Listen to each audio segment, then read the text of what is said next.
लोग प्रोग्रेशंस का एक इम्पॉर्टेंट टॉपिक स्टडी करेंगे, इसको बोलते हैं मेथड ऑफ डिफरेंस। ठीक है, तो मेथड ऑफ डिफरेंस के बारे में हम लोग आज बात करेंगे।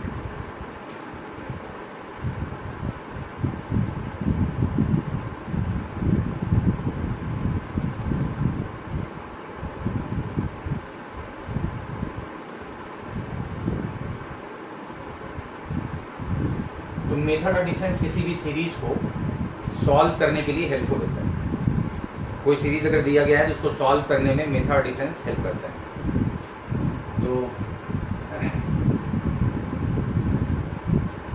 देखते हैं what is method of difference और किस टाइप के क्वेश्चंस में हमें किस टाइप का क्वेश्चन हम लोग यहाँ पे स्टडी करेंगे, उसको समझने की कोशिश करते हैं। तो आप देखिए, जैसे मान लो कोई सीरीज ऐसा दिया है,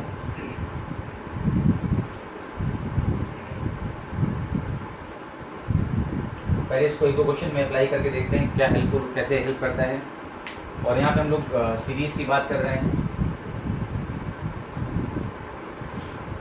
तो पहला जो टाइप का सीरीज हम लोग मेथड ऑफ डिफरेंस के अंदर पढ़ेंगे उसको हम लोग बोलेंगे इस टाइप का सीरीज है।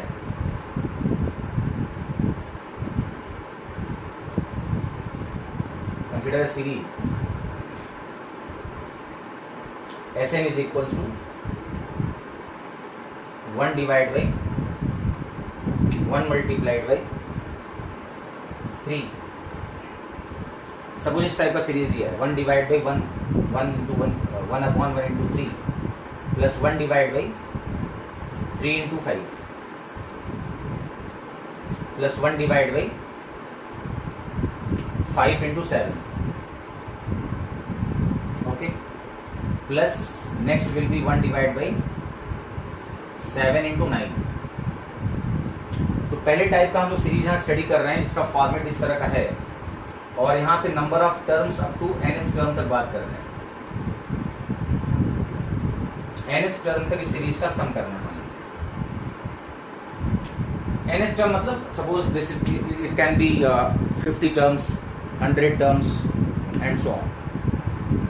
तो nth टर्म का हमें सम करना है। How to sum this series up to n terms. ठीक है, तो सीरीज में अगर n नंबर ऑफ टर्म्स हैं, तो सबसे पहला काम यहाँ पूछ रहा है क्वेश्चन, सब first part of question is इस सीरीज का nth टर्म कैसे कैलकुलेट करेंगे। तो find nth term of this series सबसे फर्स्ट पार्ट क्वेश्चन का है। ठीक है, और दूसरा पार्ट क्वेश्चन का है also find the sum of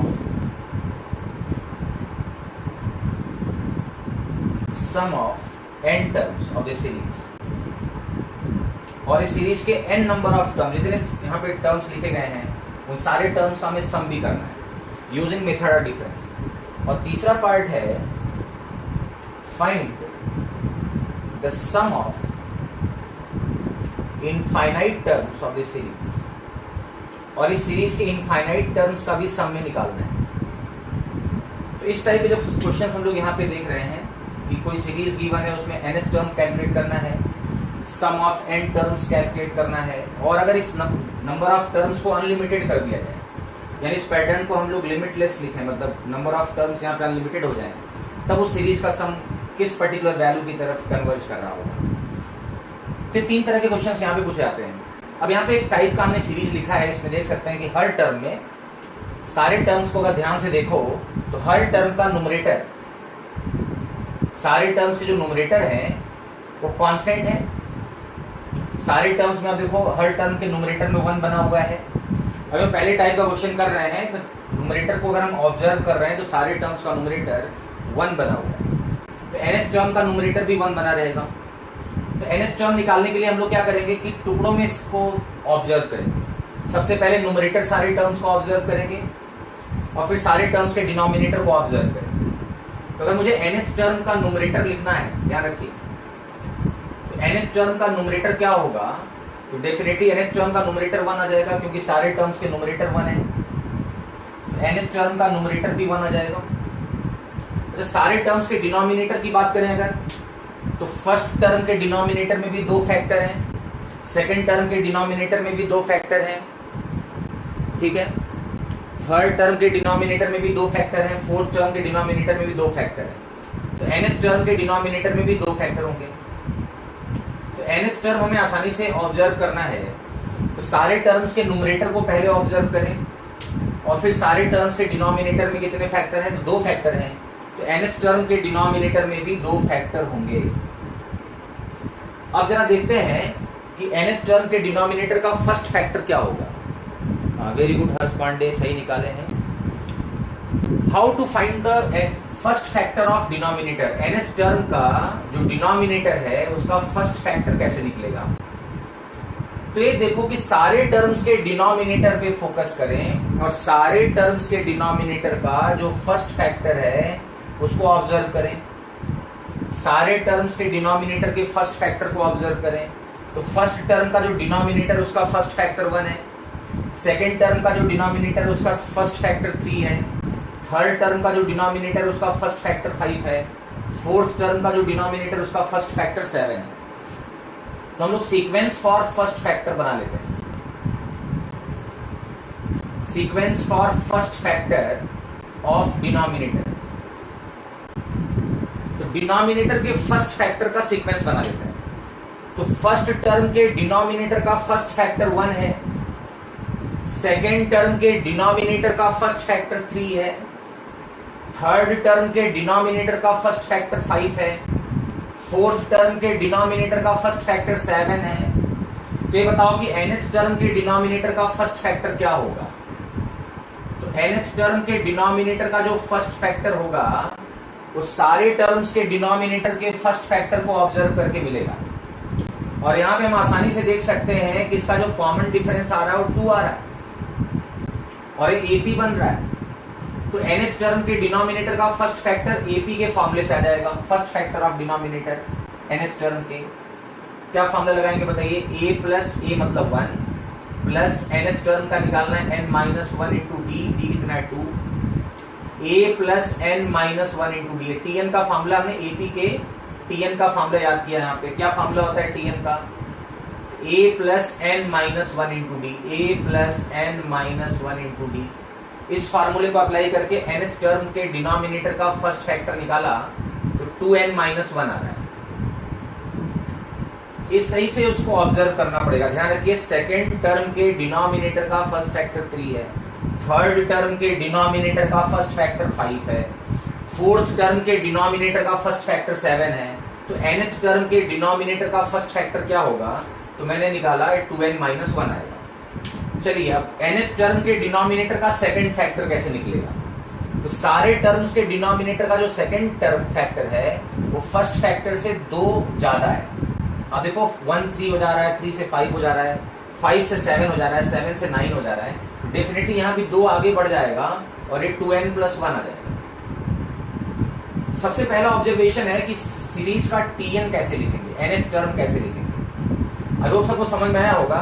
एक फार्मूला यहाँ पे यूज हो रहा है, ठीक है, सृष्टि शुक्ला, आदित्य कुमार पटेल, कई लोग सही निकाले हैं। तो nth टर्म के डिनोमिनेटर का फर्स्ट फैक्टर हमें निकाल लिया जाए तो सारे टर्म्स के डिनोमिनेटर के फर्स्ट फैक्टर का सीक्वेंस बनाया जाए, वो एपी बन रहा है। तो nth टर्म के डिनोमिनेटर का फर्स्ट फैक्टर कितना आएगा, एपी के फॉर्मूले से यहाँ पे निकाला, a plus n minus 1 into D वाले फॉर्मूले से, that will comes out to be 2n minus 1। और डेफिनेटली यहाँ पे अगला वाला फैक्टर कितना होगा, तो ये 2 आगे बढ़ जाएगा और ये 2n प्लस 1 हो जाएगा। 2n माइनस 1 अगला क्या होगा, 2n प्लस 1।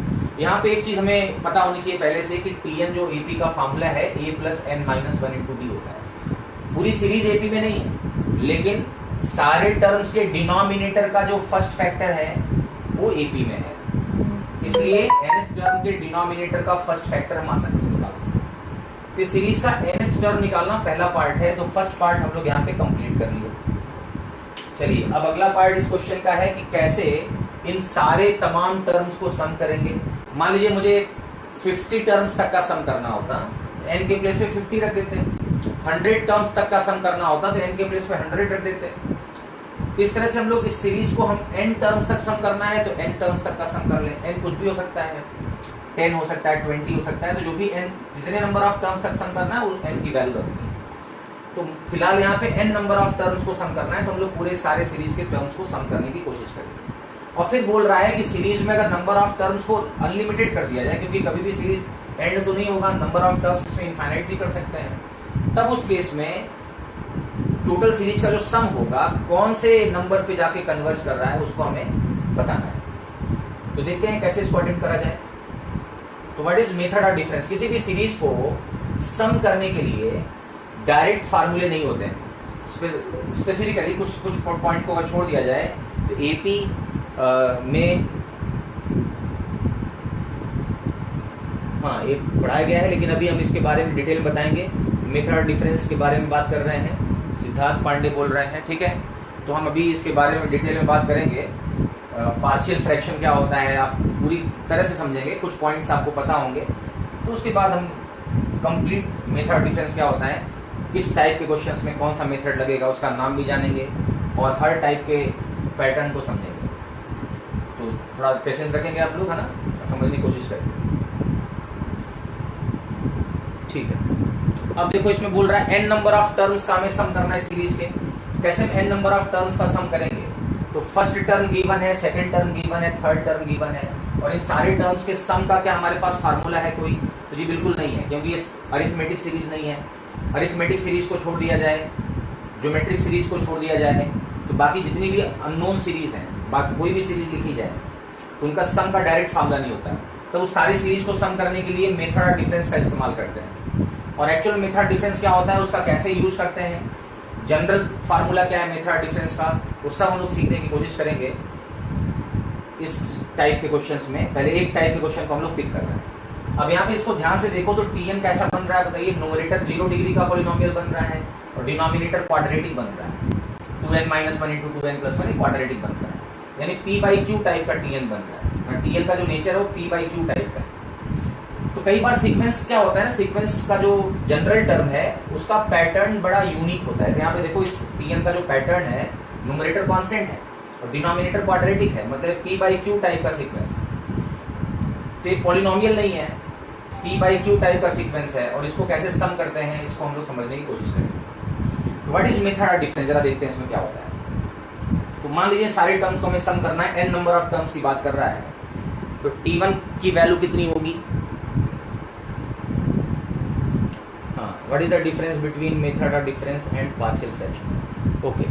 तो देखो partial fraction क्या है कि one of the method है जो कि p/q टाइप के सीरीज में, जब भी सीरीज का नेचर यानी tn का नेचर p/q टाइप का होगा, जब भी सीरीज का नेचर से यहाँ पे p/q टाइप का है, और न्यूमरेटर को देखो तो 0 डिग्री का पॉलिनोमियल है, डिनोमिनेटर को देखो तो क्वाड्रेटिक है, p/q टाइप का सीरीज होगा, तो सीरीज में मेथड ऑफ डिफरेंस अप्लाई करने के लिए जो टेक्निक यूज होती है उस टेक्निक का नाम पार्शियल फ्रैक्शन होता है। जो टेक्निक यूज होती है उस टेक्निक का नाम पार्शियल फ्रैक्शन होता है। उसके बारे में हम लोग डिटेल में पढ़ेंगे कि पार्शियल फ्रैक्शन किसी एक टाइप के p/q टाइप के सीरीज में जिसका tn p/q टाइप का होगा उसमें पार्शियल फ्रैक्शन यूज होता है।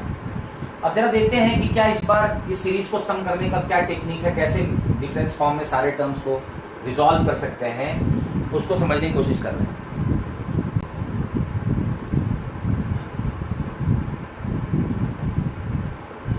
Sum of n terms 1/2 no, गलत है, इसको फिर से एक बार सही करेंगे आप लोग।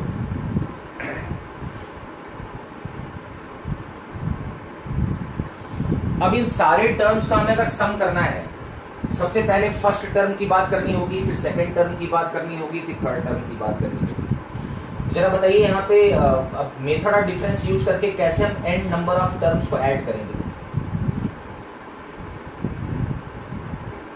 जरा देखो क्या होगा। तो इस तरह के सीरीज को सम करने के लिए जो मेथड ऑफ डिफरेंस में टेक्निक यूज होती है उस टेक्निक को हम पार्शियल फ्रैक्शन बोलते हैं।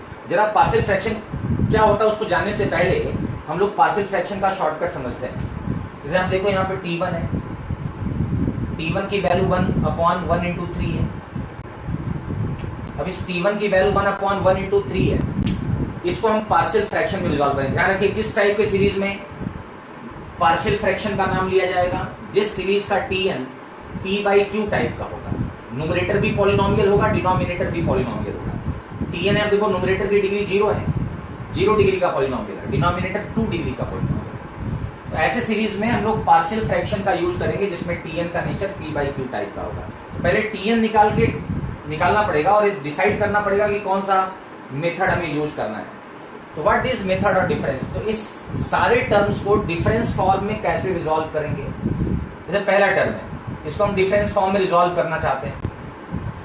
तो डिफरेंस फॉर्म में रिजॉल्व करने के लिए जो टेक्निक यूज होगी, न्यूमरेटर देखो सब जगहों पे कांस्टेंट है, डिनोमिनेटर में 1 into 3 है, यहाँ पे 3 into 5 है। अब यहाँ देखो न्यूमरेटर यहाँ पे 1 कांस्टेंट है और डिनोमिनेटर में आप देखो 2 लीनियर फैक्टर है। तो 2 लीनियर फैक्टर है, एक 2n - 1 एक 2n + 1 है। एक बात समझ लेने वाली यहाँ पे इंपॉर्टेंट है, जो डिनोमिनेटर है यहाँ पे 2n - 1 2n + 1 है। न्यूमरेटर तो कांस्टेंट है हर जगहों पे और डिनोमिनेटर में 2n - 1 2n + 1 है। तो जो फर्स्ट फैक्टर डिनोमिनेटर का है 2n - 1, इसमें अगर हम n के प्लेस पे n + 1 रख दें, ध्यान रहे n के प्लेस पे अगर n + 1 रख दें तो ये बताओ कितना मिल जाएगा। तो 2n + 1 - 1, यानी कि इसको सिंप्लीफाई करें तो 2n + 1 मिल जाएगा। यानी इस पहले वाले फैक्टर में n के प्लेस पे n + 1 रख दें तो अगला वाला फैक्टर 2n + 1 मिल जाएगा। ध्यान रखिए, फर्स्ट वाले फैक्टर में n के प्लेस पे जस्ट कंसेक्यूटिव n + 1 रख दें तो अगला वाला फैक्टर अगर मिल जा रहा है तो इस पार्शियल फ्रैक्शन का शॉर्टकट टेक्निक हम यूज कर सकते हैं। और अदरवाइज अगर ऐसा नहीं मिलता है तो पार्शियल फ्रैक्शन पे जाना पड़ेगा, उसको सीखना पड़ेगा, लर्न करना पड़ेगा। और पार्शियल फ्रैक्शन क्या होता है उसके बारे में भी हम डिटेल में पढ़ेंगे। फिलहाल अभी समझो कि न्यूमरेटर कांस्टेंट होना चाहिए टीएन का, और डिनोमिनेटर में चाहे जितने लीनियर फैक्टर हो चलेगा, लेकिन फर्स्ट वाले फैक्टर में n के प्लेस पे n + 1 अगर रख दिया जाए, देखो यहाँ पे n के प्लेस पे n + 1 अगर रख दिया जाए तो आप क्या देखोगे, n के प्लेस पे अगर n + 1 फीड कर दिया जाए तो अगला वाला फैक्टर 2n + 1 मिल जाना चाहिए। अगर ऐसा हो रहा है टीएन में, न्यूमरेटर कांस्टेंट है और डिनोमिनेटर में इस तरह का एक्सप्रेशन बन रहा है कि फर्स्ट वाले में n के प्लेस पे n + 1 रखने पर अगला फैक्टर मिल रहा है, तो क्या टेक्निक होता है शॉर्टकट पार्शियल फ्रैक्शन का। तो आप देखो 1/1 × 3 को हम इस तरह से लिख सकते हैं। जल्दी से अगर इसको करना है पार्शियल फ्रैक्शन में रिजॉल्व, तो हम लोग क्या करेंगे कि लास्ट वाला फैक्टर जो है उसको फर्स्ट वाले फैक्टर में से सब्ट्रैक्ट करेंगे। 1 × 3 डिनोमिनेटर में ज्यों का त्यों रख देंगे। अब देखिए ध्यान से, और न्यूमरेटर में क्या करेंगे 3 - 1, डिनोमिनेटर का जो लास्ट वाला फैक्टर है उसमें से फर्स्ट वाला फैक्टर सब्ट्रैक्ट कर देंगे तो 3 - 1 आ जाएगा। और 3 - 1 की वैल्यू कितनी होगी बताइए, दिस विल बिकम 2। लेकिन हमें न्यूमरेटर में कितना चाहिए 1, इसका मतलब बैलेंस करने के लिए 2 से डिवाइड कर देंगे। तो एक टर्म को हम लोग रिजॉल्व कर रहे हैं डिफरेंस फॉर्म में, उससे क्या होगा, अब इसको डिस्ट्रीब्यूट कर लेते हैं। लेफ्ट हैंड साइड और राइट हैंड साइड एग्जैक्टली बराबर है, इस माइनस पे डिस्ट्रीब्यूट कर लें तो क्या होगा, तो 1/2 आ रहा है, 3/1 × 3 - 1/1 × 3 अलग अलग कर लिया। अब क्या होगा, 3 से 3 कैंसिल हो गया, 1 से 1 कैंसिल हो गया, तो 3 से 3 कैंसिल होने पे क्या मिलेगा, 1 मिलेगा कि 0, ऑब्वियसली 1 मिलेगा। कितना आएगा बताइए t1 की वैल्यू, तो t1 की वैल्यू आ रही है 1/2 1/1 - 1/3। ये t1 की वैल्यू आ गई और t1 की वैल्यू है 1/1 × 3। तो इसका शॉर्टकट जो पार्शियल फ्रैक्शन का बन रहा है वो ये बन रहा है, यहाँ पे देख सकते हो, एक टर्म को हमने डिफरेंस फॉर्म में रिजॉल्व किया और t1 की वैल्यू लिख दिया हमने 1/1 × 3। उसको डिफरेंस फॉर्म में शॉर्टकट कैसे रिजॉल्व कर सकते हैं।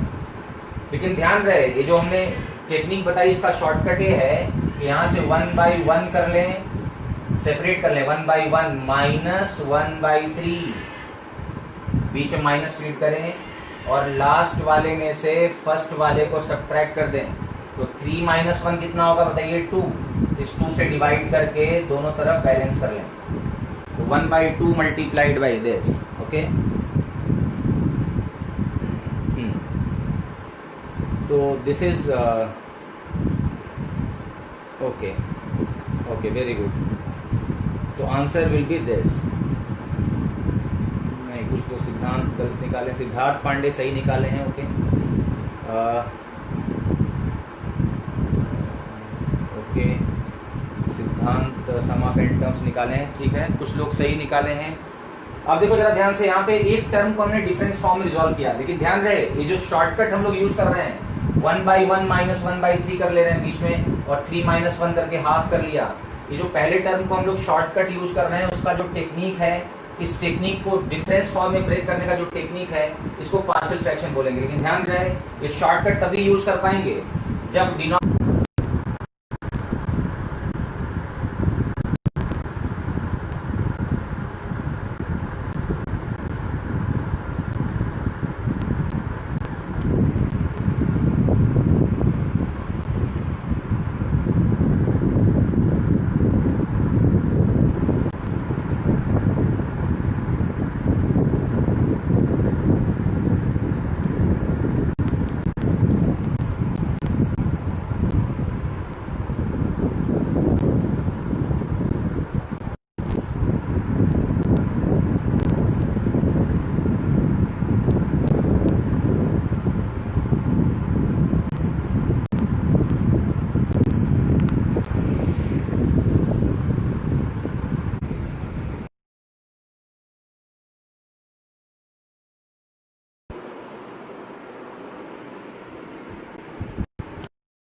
हाँ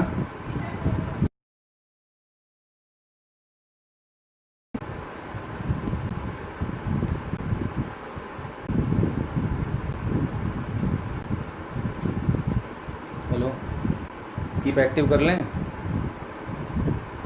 कीप एक्टिव लिखें, फिनिश इवेंट लिखें, चल रहा है तो बस। हाँ ठीक है।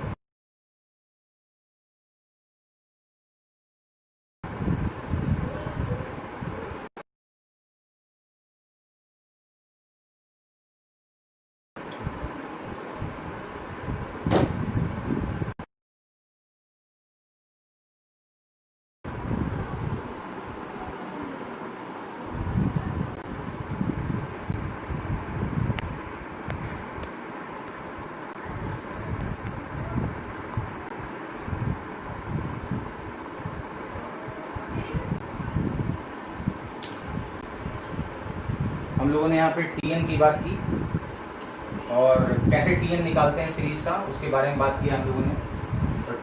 तो P/Q टाइप के फॉर्म की है, और न्यूमरेटर का डिग्री P/Q मतलब ऐसे सीक्वेंस जिसमें न्यूमरेटर का टीएन में न्यूमरेटर भी पॉलिनोमियल हो और डिनोमिनेटर भी पॉलिनोमियल हो। अब बोल रहा है इसके n नंबर ऑफ टर्म्स, तो सम करने का जो टेक्निक है उसको हम लोग मेथड ऑफ डिफरेंस बोलते हैं। तो सम करने का कोई डायरेक्ट फॉर्मूला नहीं है। सम करने के लिए हम लोग क्या करते हैं, सारे जितने भी टर्म्स हैं उन सारे टर्म्स को डिफरेंस फॉर्म में रिजॉल्व कर लेते हैं। जैसे हमने फर्स्ट वाले टर्म्स के बारे में बात किया कि फर्स्ट टर्म को कैसे डिफरेंस फॉर्म में रिजॉल्व करेंगे। तो T1 की जो वैल्यू आ रही है T1 की जो वैल्यू आ रही है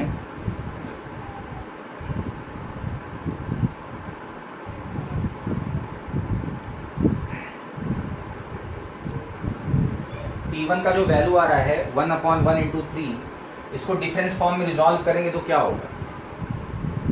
इसको डिफरेंस फॉर्म में रिजॉल्व करते हैं तो 1/1 × 3 को लिख सकते हैं हम लोग 3 - 1, यानी कि लास्ट वाले फैक्टर में से फर्स्ट वाला फैक्टर सब्ट्रैक्ट करेंगे, डिवाइड बाई 1 × 3 करना है, और 3 - 1 और यहाँ पे बैलेंस करने के लिए डिवाइड बाई लिया, क्योंकि लेफ्ट हैंड साइड और राइट हैंड साइड को एग्जैक्टली सेम करना है।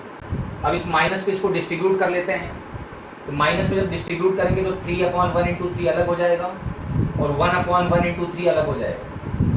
तो 3 से 3 कैंसिल हो गया, 1 से 1 कैंसिल हो गया, और दिस विल बिकम 1/1 - 1/3, यानी जो टर्म 1 फर्स्ट टर्म की वैल्यू है दैट बिकम्स 1/, अब देखो उसका शॉर्टकट क्या बना, यानी जब भी हम इसको पार्शियल फ्रैक्शन में रिजॉल्व करेंगे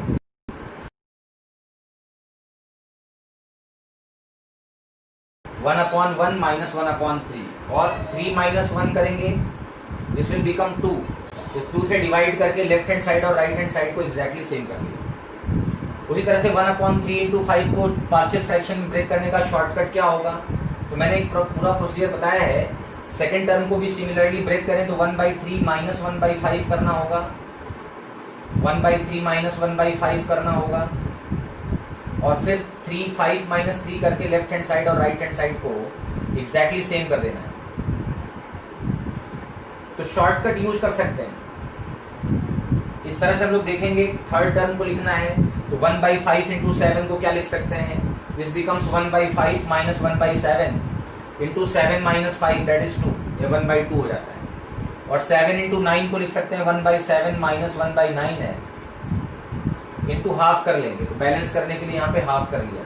तो इस मेथड को हम लोग शॉर्टकट अभी बोलेंगे, जैसे ब्रेक कर रहे हैं पार्शियल फ्रैक्शन एक टेक्निक होता है, और एक पार्शियल फ्रैक्शन का शॉर्टकट है, हालांकि जनरल टेक्निक क्या होती है उसको लर्न करना पड़ेगा, लेकिन इस शॉर्टकट कब यूज कर सकते हैं, ये तब यूज कर सकते हैं जब Tn का जो नेचर है सीरीज को, ऐसा भी सीरीज यहाँ पे दिया गया हो, Tn का नेचर P/Q टाइप का सीरीज हो, न्यूमरेटर कांस्टेंट होना चाहिए, और डिनोमिनेटर में अगर 2 लीनियर फैक्टर हैं तो फर्स्ट वाले फैक्टर में n के प्लेस पे n+1 रखने पर अगला वाला फैक्टर मिलना चाहिए। तो n के प्लेस पे अगर n+1 रख दे रहे हैं हम लोग तो अगला वाला फैक्टर 2n+1 मिल रहा है। अगर ऐसा है तो हम यहाँ पे शॉर्टकट यूज कर सकते हैं, और शॉर्टकट पार्शियल फ्रैक्शन हमने पहले टर्म में, सेकेंड टर्म में, थर्ड टर्म में, और इस तरह से nth टर्म तक ले गए, और इन सारे टर्म्स को सम ऑफ n टर्म्स की वैल्यू कितनी आएगी।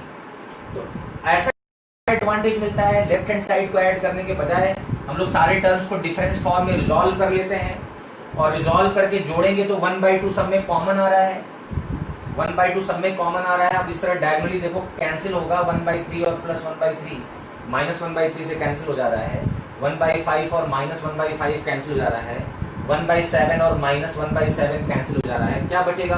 तो आप देख पाएंगे फर्स्ट वाले का फर्स्ट पार्ट बच रहा है और लास्ट वाले का लास्ट पार्ट है, 4 टर्म तक ऐड कर रहे हैं तो फोर्थ वाले का लास्ट बचा। तो ऐसे नंबर ऑफ टर्म्स बढ़ाते जाएंगे, मान लो n नंबर ऑफ टर्म्स तक का सम करना है तो nth वाले का लास्ट वाला पार्ट बचेगा, और nth वाले का लास्ट वाला पार्ट क्या मिल रहा है 1/2n+1। तो हम देख पाएंगे सम ऑफ n टर्म्स की जो वैल्यू आ रही है that will comes out to be, first का फर्स्ट बचा यहाँ पे 1/1,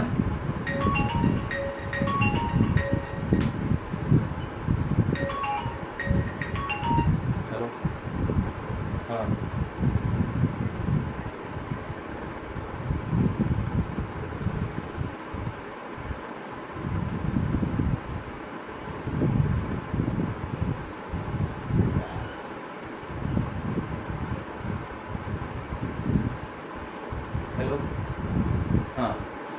हाँ, अगर बात ऑफ n टर्म्स की वैल्यू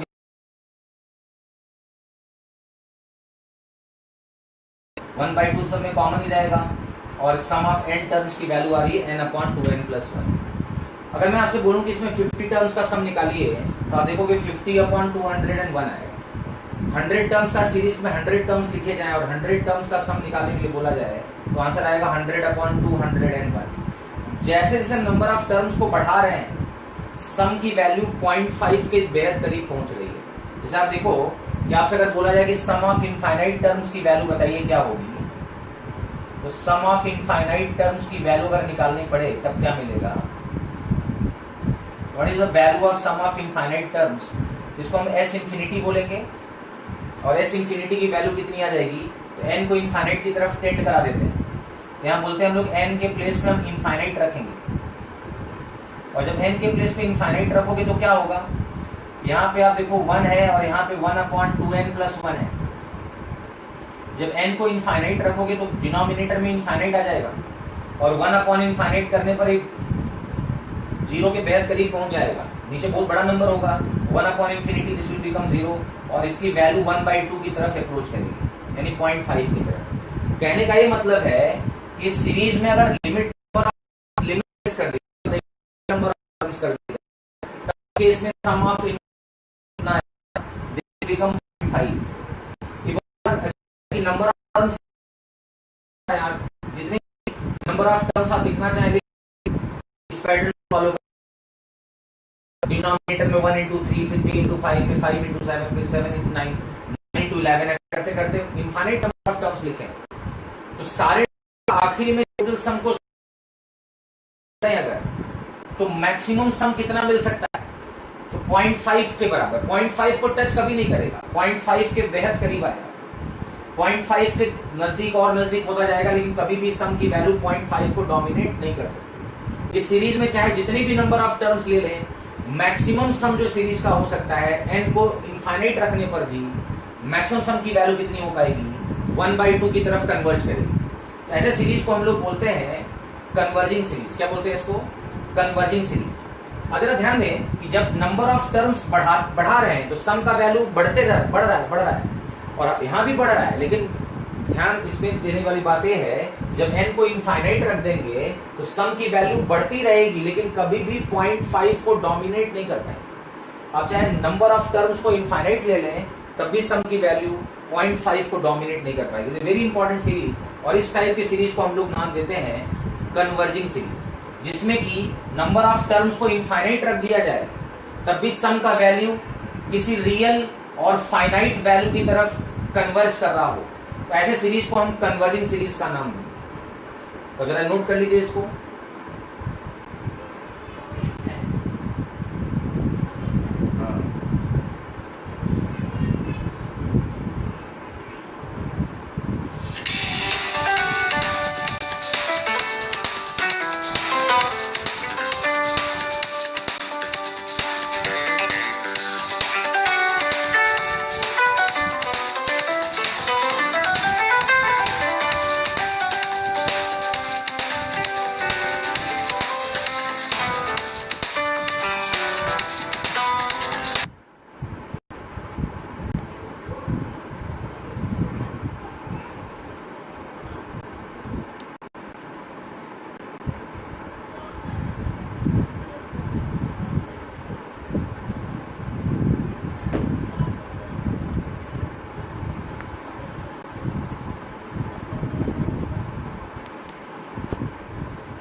यूज कर पाएंगे, ध्यान रखिए कंस्ट्रेंट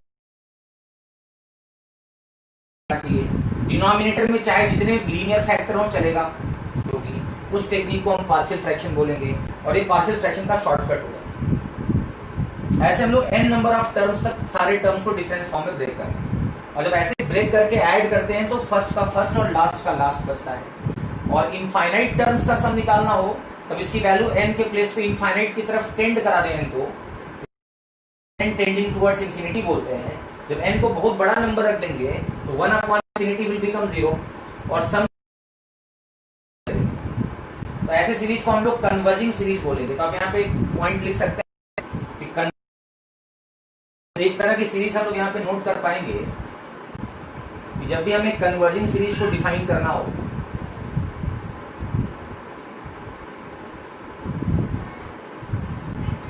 कन्वर्जिंग सीरीज को डिफाइन करना हो तो क्या डेफिनेशन होगा? इसका डेफिनेशन होता है if sum of infinite terms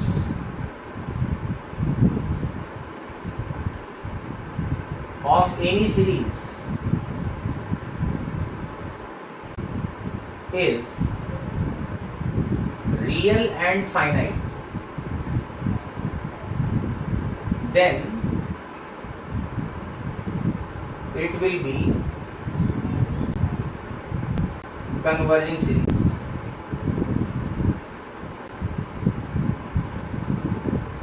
तो उस केस में इसको हम कन्वर्जिंग सीरीज बोलेंगे। अगर किसी सीरीज में इनफाइनाइट टर्म्स का सम करने पर सम का वैल्यू रियल और फाइनाइट मिले, जैसे आपसे मैं बोलूं कि सीरीज में इनफाइनाइट नंबर ऑफ टर्म्स लेने पर भी सम की वैल्यू रियल और फाइनाइट आ रही है, 0.5 आ रही है, उससे बड़ा वैल्यू नहीं प्राप्त होगा चाहे नंबर ऑफ टर्म्स को कितना भी ले लिया जाए, तो ऐसे सीरीज को हम लोग नाम देंगे कन्वर्जिंग सीरीज। तो कन्वर्जिंग सीरीज आप लिख सकते हैं, जो भी हम सीरीज आज की क्लास में डिस्कस करेंगे वो कन्वर्जिंग सीरीज होगा, और उसके इनफाइनाइट टर्म्स का सम निकालने पर रियल और फाइनाइट मिल रहा होगा। तो इनफाइनाइट टर्म्स का भी सम आ गया और एन टर्म्स का भी सम आ गया। आगे बढ़ते हैं, इस वाले क्वेश्चन को, नेक्स्ट वाले क्वेश्चन को अटेंड करते हैं। तो मेन पॉइंट यहाँ पे nth टर्म लिखना है, और nth टर्म अगर सही से लिख पाते हैं तो उस केस में n टर्म्स का सम निकालना और इनफाइनाइट टर्म्स का सम निकालना इजी हो जाता है।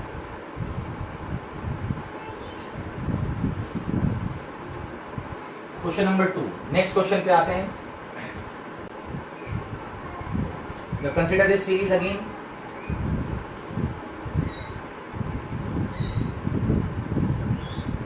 फिर से एक सीरीज लेते हैं यहाँ पे। अब इस सीरीज में क्या है, इस बार Sn is equal 1 divide by 1 into 2 into 3 कर देते हैं, डिवाइड बाई 2 इंटू 3 इंटू 4 कर देते हैं, third term divide by 3 into 4 into 5, और इस तरह से अप टू nth टर्म बात करनी है, टर्म तक बात करनी है। फर्स्ट टर्म से लेके nth टर्म तक का सम करना है। तो पहला पार्ट क्वेश्चन का ये है कि सीरीज में आप इसको ऑब्जर्व करें सही से और इसका nth टर्म निकालें। nth टर्म ऑफ सीरीज हमें निकालना है। दूसरा पार्ट है सम ऑफ n टर्म्स निकालना है, और तीसरा पार्ट है सम ऑफ इनफाइनाइट टर्म्स निकालना है।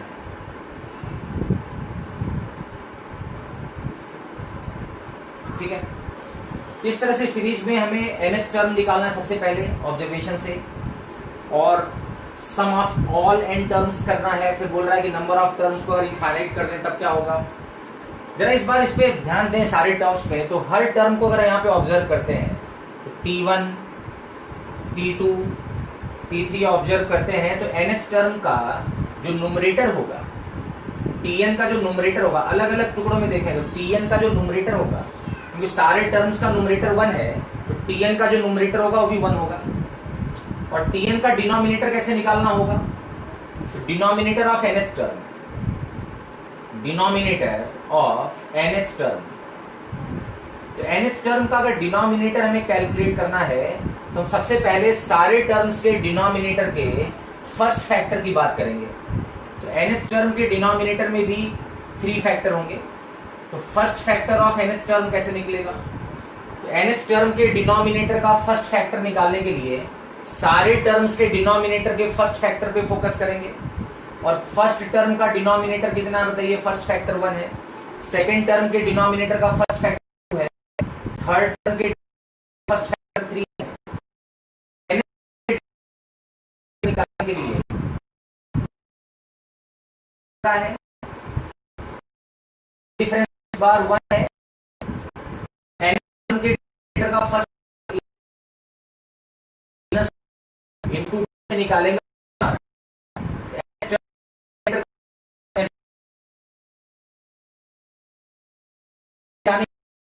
बढ़ना है, फिर 1 यूनिट आगे बढ़ना है। तो n के बाद अगला फैक्टर n+1 आ जाएगा, फिर अगला फैक्टर n+2 आ जाएगा। आप यहाँ पे देख पाएंगे 2 से फिर 3 हो जा रहा है, 3 से 4 हो जा रहा है, 3 से 4 फिर 4 से 5 हो रहा है, तो n से n+1 हो जाएगा, और फिर एक फैक्टर आगे बढ़े तो n+2 होगा। जरा इस बार Tn को ऑब्जर्व करें। अगर हम Tn को सही से ऑब्जर्व करते हैं तो आप देख पाएंगे कि इस बार P/Q टाइप का Tn है। तो Tn डिसाइड करेगा कि मेथड ऑफ डिफरेंस में कौन सा टेक्निक फॉलो होने वाला है। तो ऑब्वियसली पार्शियल फ्रैक्शन वाला क्वेश्चन है, P/Q टाइप का Tn है, न्यूमरेटर कांस्टेंट है और डिनोमिनेटर में 3 लीनियर फैक्टर हैं। और एक खास बात यहाँ पे लीनियर फैक्टर्स में है कि फर्स्ट वाले लीनियर फैक्टर में n के प्लेस पे n+1 रख दें तो अगला वाला फैक्टर आ रहा है, और दूसरे वाले फैक्टर में फिर n के प्लेस पे n+1 रख दें तो अगला वाला फैक्टर n+2 आ जा रहा है। तो यहाँ पे भी शॉर्टकट यूज होगा पार्शियल फ्रैक्शन का सम करने के लिए। तो फर्स्ट पार्ट क्वेश्चन का सबको समझ में आया होगा कि nth टर्म Tn का कैसे निकालना है। चलिए nth टर्म आ गया, अब इन सारे टर्म्स का हमें सम करना है। अब इन सारे टर्म्स का सम करने का क्या टेक्निक होगा। अब इनको सम करने के लिए सारे टर्म्स को यहां पे हम अलग अलग देखें तो क्यों शॉर्टकट यूज हो पाएगा पार्शियल फ्रैक्शन का, मैंने बताया उसका कारण।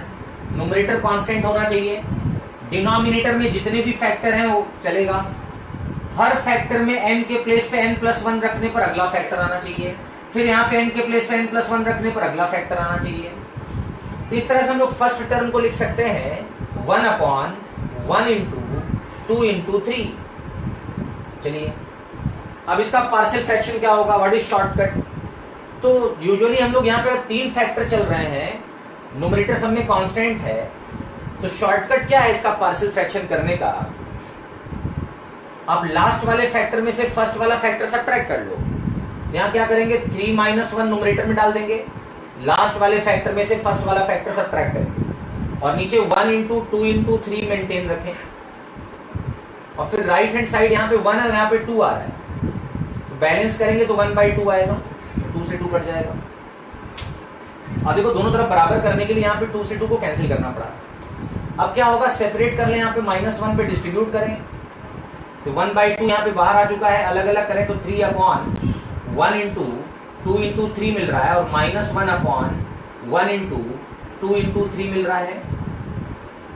तो 3 से 3 फिर कैंसिल हो गया, 1 से 1 कैंसिल हो गया और यहाँ पे T1 की वैल्यू किसके बराबर आ रही है, 1/2 मिल रहा है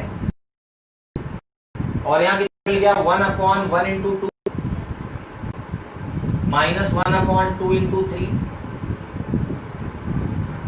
ये फर्स्ट टर्म की वैल्यू आ गई।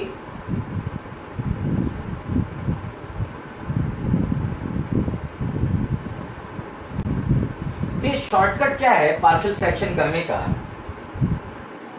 तो मेथड ऑफ डिफरेंस में जो टेक्निक यूज हो रही है वो पार्शियल फ्रैक्शन यूज हो रहा है। अब इस पार्शियल फ्रैक्शन का शॉर्टकट क्या है, या देखो कब शॉर्टकट पे जाना है, जब न्यूमरेटर कांस्टेंट तो Tn P/Q टाइप का होना चाहिए, तब उस केस में पार्शियल फ्रैक्शन लगेगा। न्यूमरेटर भी पॉलीनोमियल और डिनोमिनेटर भी पॉलीनोमियल,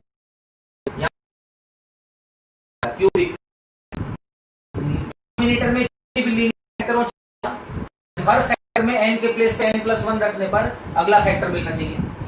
अगर ऐसा है तो शॉर्टकट क्या है, यहाँ पे देखें कि 3 फैक्टर अगर हैं डिनोमिनेटर में, 2 फैक्टर लेफ्ट साइड से, 2 फैक्टर राइट साइड से ले लो, यानी लेफ्ट से 2 फैक्टर लेंगे, एक छोड़ देंगे, फिर राइट से 2 लेंगे, एक फैक्टर छोड़ देंगे। ये 2 था तो एक लेफ्ट से एक राइट से ले रहे थे, 3 होगा तो 2 लेफ्ट से 2 राइट से लेंगे। और यहाँ पे 1/1 × 2 अलग कर लिया, 2 × 3 अलग कर लिया, बीच में माइनस कर दिया और 3 - 1 लास्ट वाले में से फर्स्ट को सब्ट्रैक्ट करके बैलेंस कर लिया 1/2 से। एक हर टर्म को इस प्रकार लिखने की कोशिश करें। T2 कितना आएगा, 1/2 × 3 × 4 आएगा। इसका शॉर्टकट क्या होगा पार्शियल फ्रैक्शन में रिजॉल्व करने का, तो शॉर्टकट ये है, यहाँ पे 2 × 3 अलग कर लो और 3 × 4 अलग कर लो और उसको बैलेंस करें तो 1/2 × 3 मिल रहा है, -1/3 × 4 मिल रहा है और फिर 4 - 2 यहाँ पे लास्ट वाले में से फर्स्ट को सब्ट्रैक्ट करें तो 2 आएगा, उससे डिवाइड करके बैलेंस कर लें लेफ्ट हैंड साइड और राइट हैंड साइड। 1 मोर, एक और लिख लेते हैं। T3 कितना आ रहा है, 1/3 × 4 × 5 मिल रहा है और 1/3 × 4 × 5 को क्या लिख पाएंगे, तो 1/3 × 4 अलग कर लें, -1/4 × 5 अलग कर लें और 5 - 3 यानी 2 अलग करके बैलेंस कर लें इसको। ऐसे तीनों टर्म को लिख लिया मैंने यहाँ पे। और कितने number of by Q type का हो, न्यूमरेटर कांस्टेंट हो हर जगहों पे, डिनोमिनेटर में टीएन में 3 लीनियर फैक्टर हो या 4 लीनियर फैक्टर हो चलेगा, जितने भी हो चलेगा। हर लीनियर फैक्टर में n के प्लेस पे n+1 रखने पर अगला फैक्टर आना चाहिए, n के प्लेस पे n+1 रखने पर अगला फैक्टर आना चाहिए। तब उस केस में शॉर्टकट क्या है पार्शियल फ्रैक्शन करने का, मैंने बताया। इससे क्या एडवांटेज होगा डिफरेंस फॉर्म में ब्रेक करने पर, सारे टर्म्स को डिफरेंस में तोड़ लिया और तोड़ने के बाद अगर जोड़ते हैं तो 1/2 सब में कॉमन होगा और ऐड करने पर ये एडवांटेज बार बार मिल रहा है, डायगोनली कटेगा। तो फर्स्ट वाले का फर्स्ट पार्ट बचेगा और लास्ट वाले का लास्ट पार्ट बचेगा। इस तरह से हम लोग अगर चौथा टर्म भी लिख दें तो 1/4 इंटू 5 इंटू 6 लिख दें तो इसको क्या लिख पाएंगे, what is partial fraction again, 1/4 into 5 minus 1/5 into 6, 4 into 5 minus 1/5 into 6 और 6 माइनस 4 करें तो 2 आ रहा है, बैलेंस कर लिया। ऐड करेंगे तो फिर से लास्ट यानी फोर्थ वाले का आखिरी वाला पार्ट बचा। इस तरह से हम लोग इसको आगे बढ़ा सकते हैं और चाहे जितने नंबर ऑफ टर्म सीरीज में रखे जाएं और टीएन यहां पे हम फर्दर इसको करें, टीएन को क्या लिखना है, TN 1/n into n+1 into n+2 है। इसका पार्शियल डिफरेंस फॉर्म में 1/n+1 इंटू n+2 और फिर लास्ट वाले फैक्टर में से फर्स्ट वाला फैक्टर सब्ट्रैक्ट करेंगे तो n+2 में से n सब्ट्रैक्ट करें तो 2 आएगा और 2 को बैलेंस कर लिया। अब सब कर देते हैं,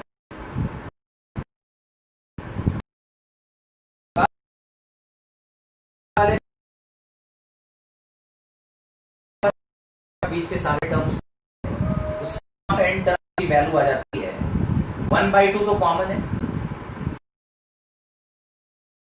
वाले का फर्स्ट पार्ट यानी 1/1 बच रहा है, 1 मिल रहा है, वाले का आखिरी वाला पार्ट यहाँ पे वाला corner 1/n plus number of terms का हमने सम निकाल लिया। तो अगर मुझसे बोलेगा भाई 100 टर्म्स का सम करो तो n के प्लेस पे 100 रख देंगे, 10 टर्म्स का सम करो तो n के प्लेस पे 10 रख देंगे, इनफाइनाइट टर्म्स का सम करो तब क्या करना पड़ेगा, for sum of infinite terms, infinite terms का सम करने के लिए क्या करना पड़ेगा, s infinity this will become 1/2 multiplied by 1/2 multiplied by 1/2 और माइनस यहाँ पे डिनोमिनेटर में इनफाइनाइट रखेंगे, दिस विल बी और टर्म्स का नंबर ऑफ टर्म्स तक ऐड कर लो। मैक्सिमम सम सीरीज का कितना हो सकता है तो पॉइंट नंबर ऑफ टर्म्स लिख लो सीरीज में और अंत में इकट्ठा करके सारे टर्म्स को ऐड करो तो एट मोस्ट कितना सम प्राप्त हो सकता है, it will be 0.25 and not more than that. Maximum सम की वैल्यू 0.25 हो सकती है, इसको नोट कर लीजिए।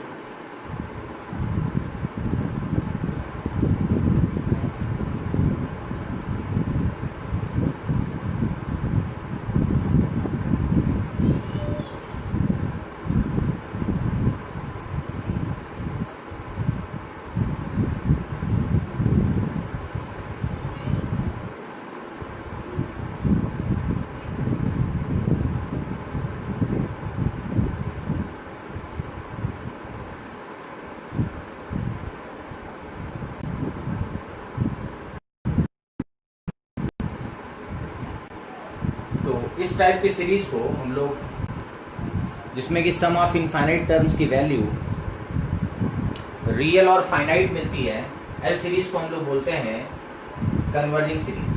तो अभी हम कन्वर्जिंग सीरीज की बात कर रहे हैं। तो आप लिख लीजिए इसमें अगर जितने भी नंबर ऑफ टर्म सीरीज में ले लिए जाए, मैक्सिमम सम की अगर बात की जाए तो कभी भी सीरीज में चाहे जितनी भी नंबर ऑफ टर्म्स लेके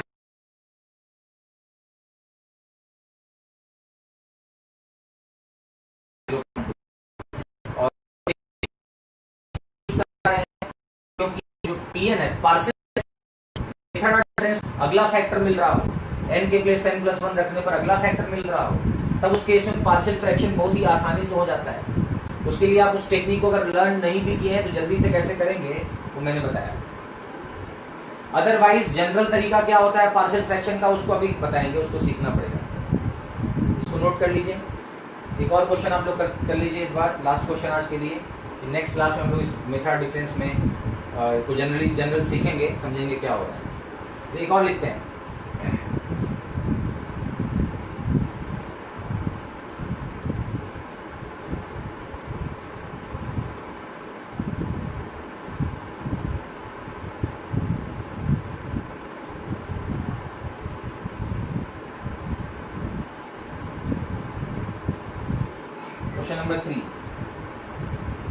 क्वेश्चन नंबर 3 में कंसीडर सीरीज अगेन। एक और सीरीज यहां पे पिक करते हैं। Sn is equals to 1 divide by 6 multiplied by 10 plus 1 divide by 10 multiplied by 14 plus 1 multiplied by 14 multiplied by 18 plus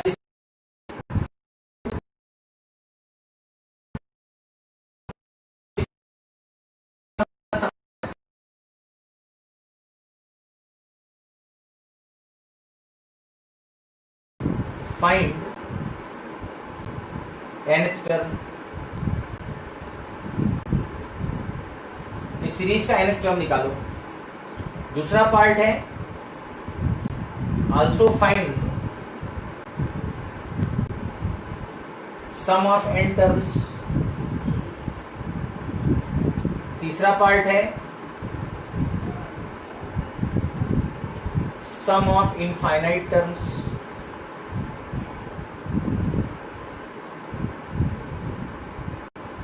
इस सीरीज के इनफाइनाइट टर्म्स का भी सम करना है। ठीक है, तो ये चल रहा है। अब हमें कैसे इसका टर्म कैलकुलेट करना होगा,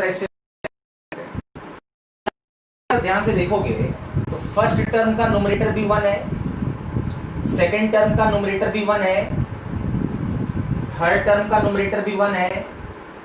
तो nth टर्म का जो न्यूमरेटर होगा वो 1 होगा, तो कांस्टेंट है। और nth टर्म के डिनोमिनेटर में आप देखें तो हर टर्म के डिनोमिनेटर में 2 फैक्टर हैं, तो nth टर्म के डिनोमिनेटर में भी 2 फैक्टर होंगे। तो कैसे हम लोग फर्स्ट वाला फैक्टर निकालेंगे? तो सारे टर्म्स के डिनोमिनेटर के फर्स्ट फैक्टर पे ऑब्जर्व करो। तो डिनोमिनेटर फर्स्ट फैक्टर का सीक्वेंस बनाए तो क्या होगा? फर्स्ट फैक्टर का अगर हम सीक्वेंस बनाते हैं तो सारे टर्म्स के डिनोमिनेटर के फर्स्ट फैक्टर पे फोकस करो। फर्स्ट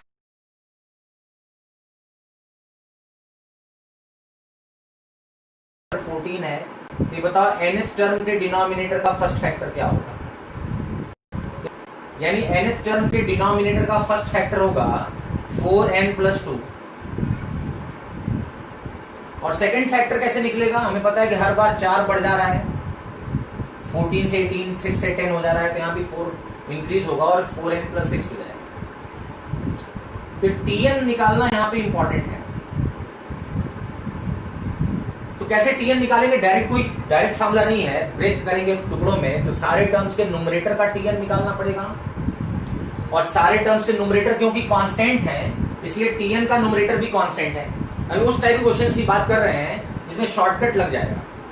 अब कभी ऐसे सवाल होंगे इसमें शॉर्टकट यूज नहीं हो पाएगा, उसके लिए आपको जनरल टेक्निक सीखनी पड़ेगी पार्शियल फ्रैक्शन।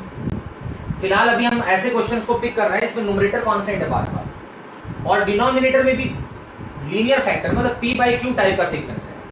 डिनोमिनेटर में क्वाड्रेटिक फंक्शन है लेकिन 2 लीनियर फैक्टर में फैक्टराइज किया गया है।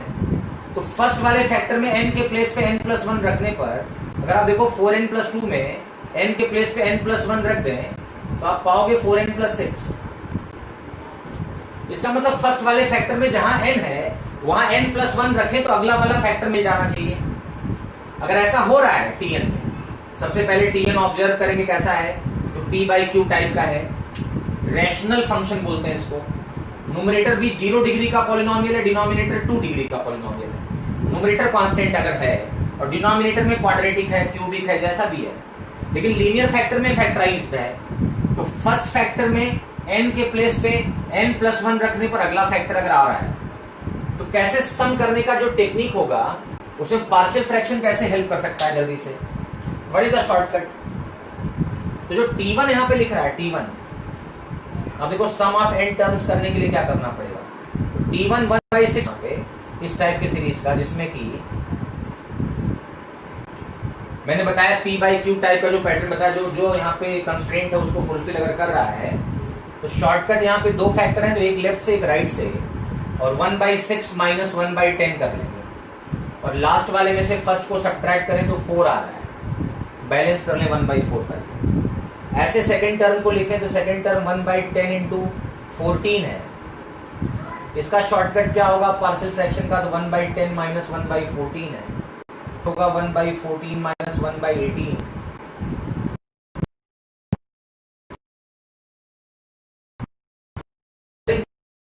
सम करते हैं तो 1/4 सब में कॉमन है, और एडवांटेज सब में पता है क्या फायदा मिल रहा है, फर्स्ट वाले का फर्स्ट पार्ट और लास्ट वाले का पार्ट में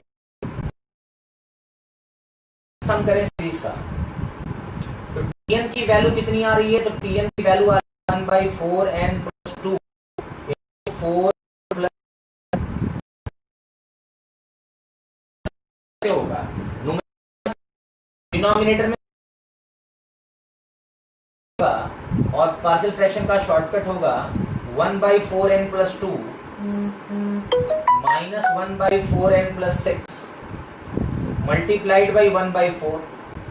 इन सारे टर्म्स को अगर हम ऐड करते हैं, T1 से लेकर Tn तक सारे टर्म्स को ऐड करते हैं, तो ऐड ऑल, सारे टर्म्स को ऐड कर दीजिए, तो सम ऑफ n टर्म्स की वैल्यू कितनी आ जाएगी, तो 1/4 कॉमन हो गया सब में,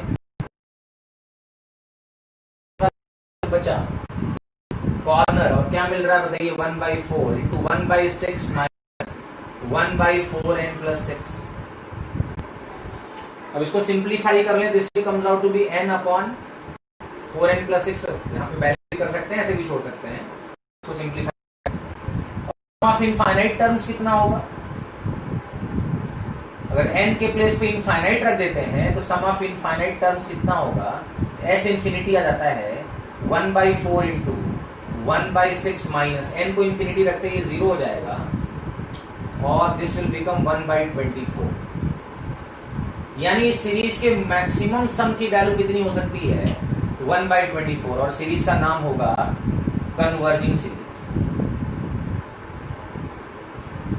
मैंने डेफिनेशन बता रखा है कन्वर्जिंग सीरीज का। तो अभी हम लोग इस टाइप के सीरीज की बात कर रहे हैं, इसका Tn में P/Q टाइप का Tn हो। अभी हमने मोस्ट पर्टिकुलर क्वेश्चंस लिए जिसमें कि न्यूमरेटर हमेशा कांस्टेंट बना हुआ है, डिनोमिनेटर में जितने भी लीनियर फैक्टर हो चलेगा, लेकिन हर लीनियर फैक्टर में n के प्लेस पे n+1 रखने पर अगला वाला लीनियर फैक्टर मिलना चाहिए, सेकंड वाले में n के प्लेस पे n+1 रखने पर तीसरा वाला लीनियर फैक्टर मिलना चाहिए। अगर ऐसा है तो पार्शियल फ्रैक्शन करना पड़ता है इसमें, और उसको बिना सीखे हम लोग शॉर्टकट यूज कर पाएंगे और जल्दी से सम की वैल्यू निकाल पाएंगे। लेकिन ये तब कर पाएंगे जब Tn का नेचर P/Q टाइप का हो, न्यूमरेटर बार बार कांस्टेंट बना हो, Tn में n से फ्री होना चाहिए, कांस्टेंट होना चाहिए, डिनोमिनेटर में लीनियर फैक्टर्स होने चाहिए, और इस प्रकार होने चाहिए कि फर्स्ट वाले लीनियर फैक्टर में n के प्लेस पे n+1 रखने पर अगला वाला फैक्टर लेना चाहिए। अगर ऐसा है तो पार्शियल फ्रैक्शंस करने का शॉर्टकट है। जल्दी से पार्शियल फ्रैक्शन में ब्रेक करेंगे और n नंबर ऑफ टर्म्स तक का सम करना है। तो सबको ऐड करते हैं, तो add all the equations we can find sum of n terms, और सम ऑफ इनफाइनाइट टर्म्स की वैल्यू 1/24। मतलब इस सीरीज में चाहे कितने भी नंबर ऑफ टर्म्स ले लिए जाएं, मैक्सिमम सम की वैल्यू 1/24 को रिप्रेजेंट करेगी। हम लोग जनरल इसमें बात करेंगे, हर बार मेथड डिफरेंस से क्या एडवांटेज मिल रहा है, तो ऐड करने पर बार बार एक कॉर्नर बच रहा है, बीच के सारे टर्म्स कैंसिल हो जा रहे हैं और एक कॉर्नर बार बार बच रहा है, ये इसका एडवांटेज है। लेकिन जो टेक्निक सीखनी है हर टाइप के, जैसे इस टाइप वाले सीरीज में टाइप 1 की बात कर रहे हैं, जिसमें Tn P/Q टाइप का होगा, उसमें पार्शियल फ्रैक्शन नाम देते हैं, और इसका जनरल मेथड क्या होता है उसके बारे में हम बात करेंगे नेक्स्ट क्लास में। अभी फिलहाल यहीं पे एंड करते हैं। Thank you for today.